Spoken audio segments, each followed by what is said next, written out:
this morning by Mr. Liu, who said, and I quote, "You didn't charge the president because of the OLC opinion." That is not the correct way to say it. As we say in the report, and as I said at the opening, we did not reach a determination as to whether the president committed a crime. And with that, Mr. Chairman, I'm ready to answer questions. Thank you, Director Mueller. I recognize myself for 5 minutes.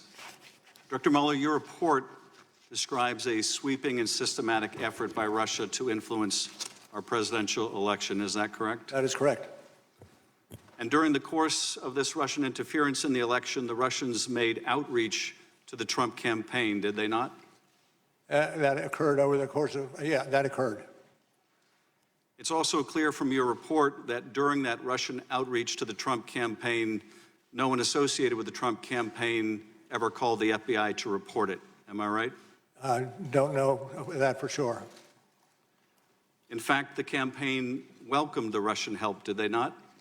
I think we report in the report indications that occurred, yes. The president's son said when he was approached about dirt on Hillary Clinton that the Trump campaign would love it. That is generally what was said, yes. The president himself called on the Russians to hack Hillary's emails. There was a statement by the president in those general lines.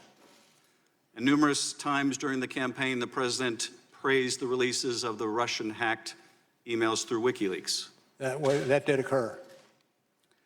Your report found that the Trump campaign planned, quote, a press strategy, communications campaign, and messaging, unquote, based on that Russian assistance.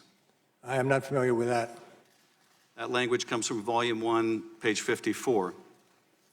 Apart from the Russians wanting to help Trump win, several individuals associated with the Trump campaign were also trying to make money during the campaign and transition. Is that correct? That is true.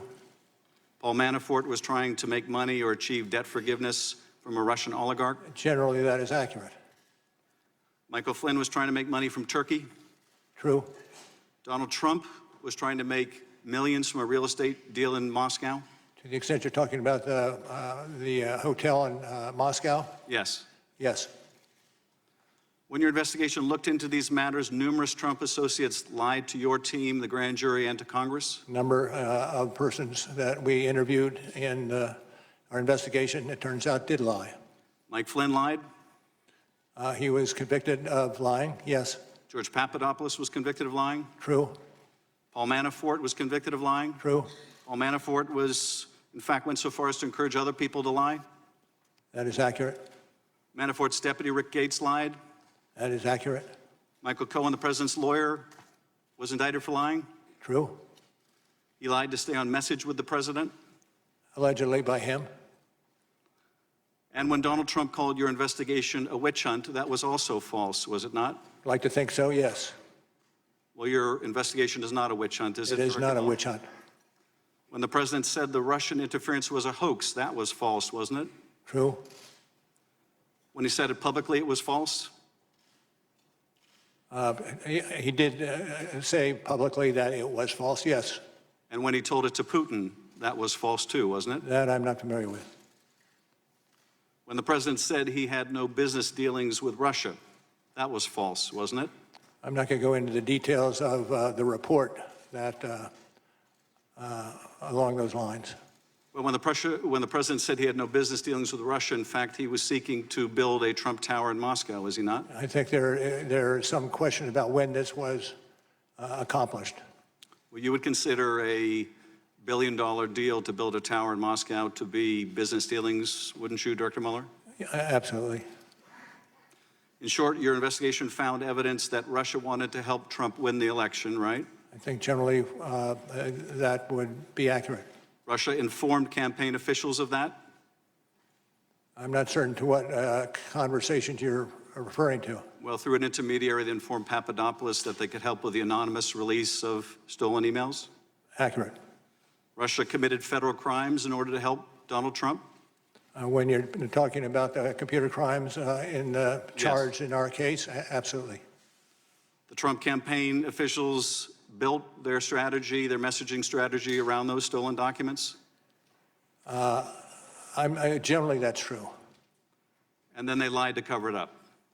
Generally, that's true. Thank you, Mr. Nunes. Thank you. Welcome, Director. As a former FBI director, you'd agree that the FBI is the world's most capable law enforcement agency. I would say yes. The FBI claims the counterintelligence investigation of the Trump campaign began on July 31st, 2016. But in fact, it began before that. In June 2016, before the investigation officially opened, Trump campaign associates Carter Page and Stephen Mueller, a current Trump advisor, were invited to attend a symposium at Cambridge University in July 2016. Your office, however, did not investigate who was responsible for inviting these Trump associates to this symposium. Your investigators also failed to interview Stephen Schrage, an American citizen who helped organize the event and invited Carter Page to it. Is that correct? Can you repeat the question? Whether or not you interviewed Stephen Schrage, who organized the Cambridge. Okay, in those areas, I am going to stay away from. Okay. The first Trump associate to be investigated was General Flynn. Many of the allegations against him stem from false media reports that he had an affair with a Cambridge academic, Svetlana Lokova, and that Lokova was a Russian spy. Some of these allegations were made public in a 2017 article written by British intelligence historian Christopher Andrew. Your report fails to reveal how or why Andrew and his collaborator, Richard Dearlove, former head of Britain's MI6, spread these allegations. And you failed to interview Svetlana Lokova about these matters. Is that correct? I'm not going to get into those matters to which you refer. You had a team of 19 lawyers, 40 agents, and an unlimited budget, correct, Mr. Mueller? I would not say we had an unlimited budget. Let's continue with the opening of the investigation, supposedly on July 31st, 2016. The investigation was not opened based on an official product from Five Eyes Intelligence, but based on a rumor conveyed by Alexander Downer. On volume 1, page 89, your report describes him blandly as a representative of a foreign government. But he was actually a longtime Australian politician, not a military or intelligence official, who had previously arranged a $25 million donation to the Clinton Foundation and has previous ties to Dearlove. So Downer conveys a rumor he supposedly heard about a conversation between Papadopoulos and Joseph Mifsud. James Comey has publicly called Mifsud a Russian agent, yet your report does not refer to Mifsud as a Russian agent. Mifsud has extensive contacts with Western governments and the FBI.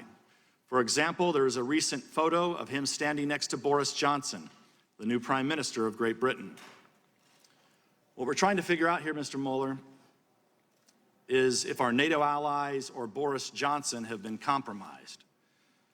So we're trying to figure out, Comey says Mifsud is a Russian agent, you do not. So do you stand by what's in the report? I stand by that which is in the report and not so necessarily with that which is not in the report. I want to return to Mr. Downer. He denies that Papadopoulos mentioned anything to him about Hillary Clinton's emails. And in fact, Mifsud denies mentioning to Papadopoulos. He denies that Papadopoulos mentioned anything to him about Hillary Clinton's emails. And in fact, Mifsud denies mentioning them to Papadopoulos in the first place.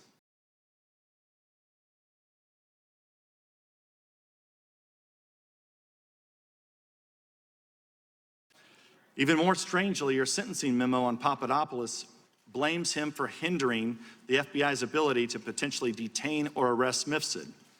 But Papadopoulos blames him for hindering the FBI's ability to potentially detain or arrest Mifsud.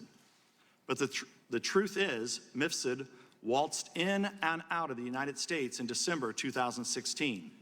The US media could find him, the Italian press found him, and he's a supposed Russian agent at the epicenter of the purported collusion conspiracy. He's the guy who knows about Hillary Clinton's emails and that the Russians have them. But the FBI failed to question him for a half a year after officially opening the investigation. And then according to volume 1, page 193 of your report, once Mifsud finally was questioned, he made false statements to the FBI. But you declined to charge him.